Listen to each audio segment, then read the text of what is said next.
Salam değerli izleyiciler, her birinizin sabahınız xeyir, her birinizi hoş gördük. Bugün ayın 27'si iyul 2025-ci. Bərdə at bazarından çəkirik.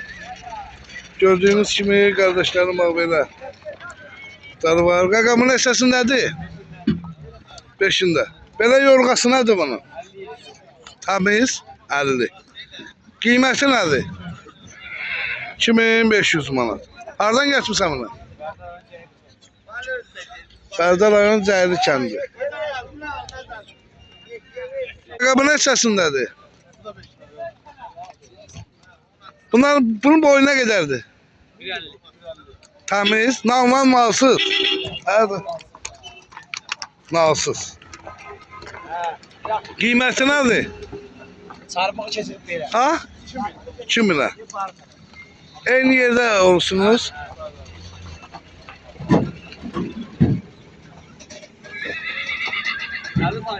Yok adam. 571 71.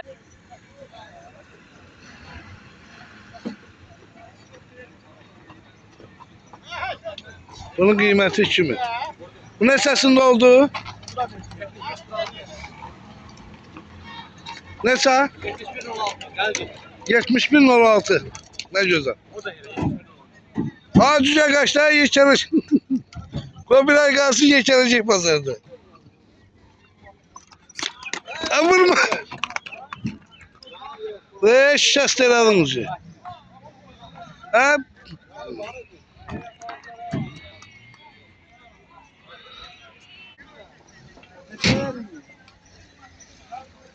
Neçəsindədir bu qaqa? İçində. Onda taza mınırır. Qiyməti nədir? 600. Hardan getmişsən bunu? Bərdədə. Özün hara alırsan? Mənim yerimdir. Ne olacak ki? Yerini danmır ki kişinin olur.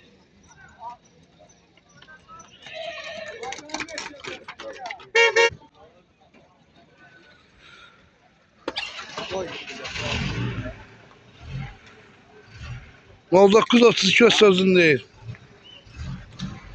Hayırlı pazar olsun. Böyle siz de çekin. Bak düşün kadına. Çok su.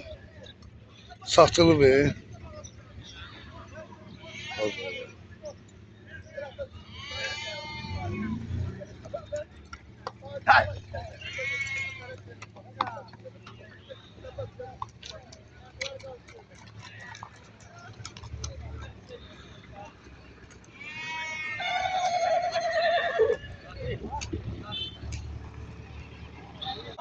Sen neler olma. Siz çekin. Zadın gelir. Neyse gelir bu.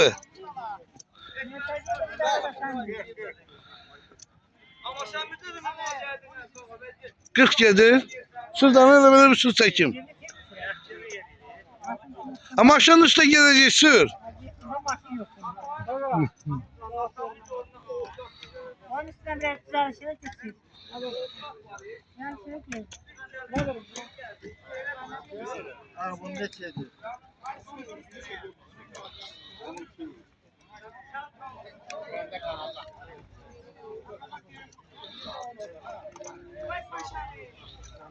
Bunu sür çekim lan bir tane.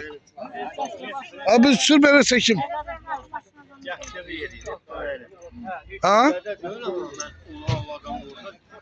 Atları görüp de ha orada öyle böyle sürer.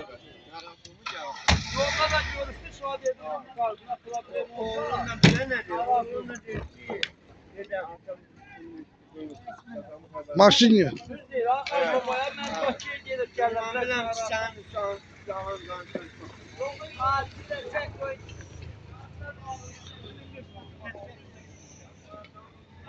Sattıktı bu böyle.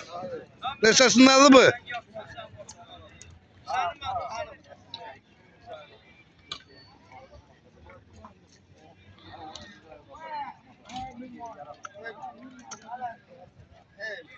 Kardeş çoxsu mallatdırmağa getirir, çoxsu satıb gedir. Yəni olan bir iki yana fayda olmaz çəkdik. Bugünlük Bərdə bazarından elə bu qədər. Videomuzu yekunlaşdırırıq. YouTube kanallarımıza abone olup like vermeyi unutmayın. Qaqanındakı atı maşının üstündə tertemiz 45 gedir.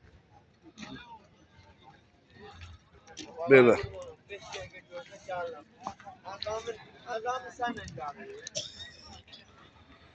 Oldu değerli izleyiciler, güzel kardeşler. Allah sizlerin her birini korusun. Allah'a emanet olun. Gelen hafta görüşmek üzere. Kendi şehrinde görüşelim.